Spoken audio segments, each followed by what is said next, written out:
Japanese national nga nagduwa sa iyang kinataw.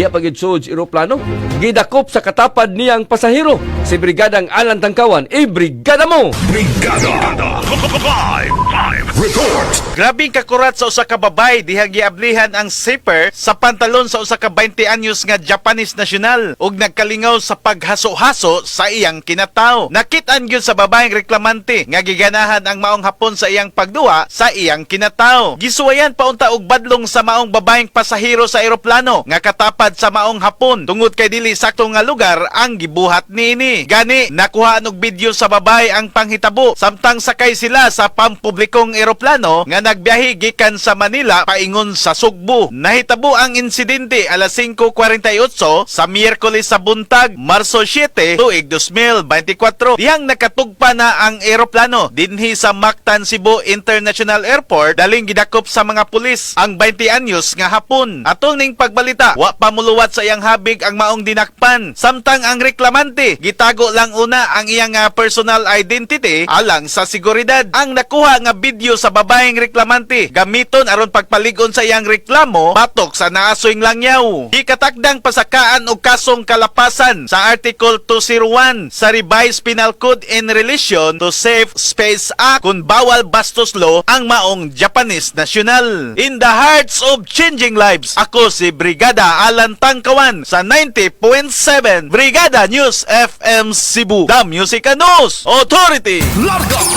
Brigada